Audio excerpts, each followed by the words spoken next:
প্রত্যেক দিনেই একই রকম খাবার খেতে আমার একদম ইচ্ছা করছে না।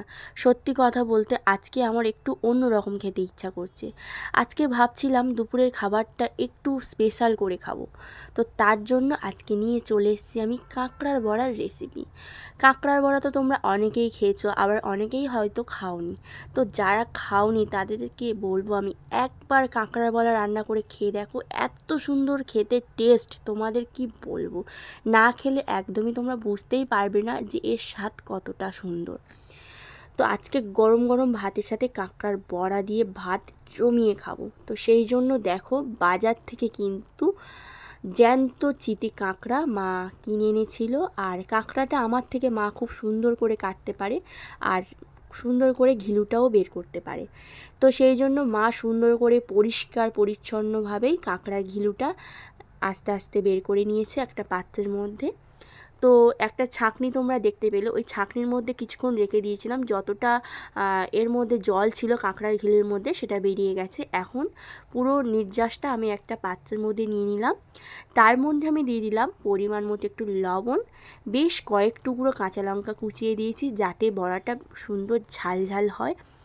আর দিয়ে দিলাম একটুখানি পরিমাণ লঙ্কার গুঁড়ো, একটুখানি পরিমাণ হলুদ গুঁড়ো, আর হাফ চামচেরও একটু কম জিরের গুঁড়ো দিলাম।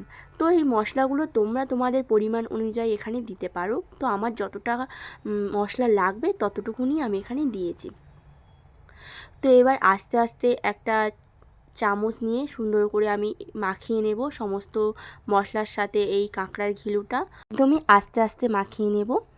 বাই দ্য ওয়ে, আমি প্রিয়াঙ্কা বলে ইউটিউব চ্যানেলটিকে তোমাদের সবাইকে জানাই অনেক অনেক স্বাগত। তো তোমরা সবাই কেমন আছো? আশা করছি তোমরা সবাই ভালো আছো, আর আমিও কিন্তু খুব খুব ভালো আছি।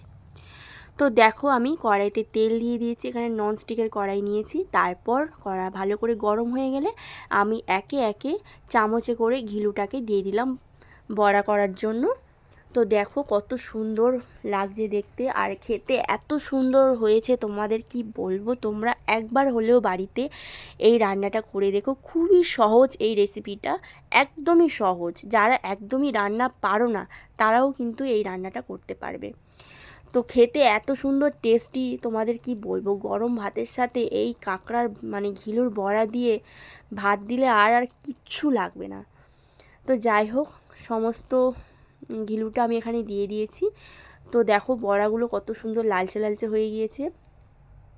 তো এই কাঁকড়ার বড়াটা কিন্তু খুব বেশিক্ষণ ভাজা যাবে না, তাহলে বেশি শক্ত হয়ে যাবে। একটু গ্যাসের ফ্লেমটা মিডিয়াম রেখে হালকা করে ভেজে নিতে হবে। তো বেশি সময় ধরে ভাজতে হবে, তাহলে কিন্তু বড়াটা খুবই সুন্দর হবে। দেখো একদমই পারফেক্টভাবে আমার কিন্তু বড়াটা তৈরি হয়ে গিয়েছে।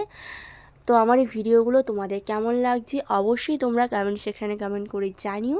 ভিডিওগুলো যদি ভালো লেগে থাকে লাইক অ্যান্ড সাবস্ক্রাইব করে প্রিয়াঙ্কা বলে ইউটিউব চ্যানেলের পাশে থেকো। আর আমার চ্যানেলে যদি কোনো নতুন বন্ধু এসে থাকো তাড়াতাড়ি চ্যানেলটিকে সাবস্ক্রাইব করে পাশে থেকে যাও, যাতে ভিডিও ছাড়ার সাথে সাথে নতুন নতুন ভিডিও নতুন নতুন নোটিফিকেশান তোমাদের কাছে খুব তাড়াতাড়ি চলে যায়। আজকের এই পর্যন্ত, সবাই ভালো থেকো, টাটা।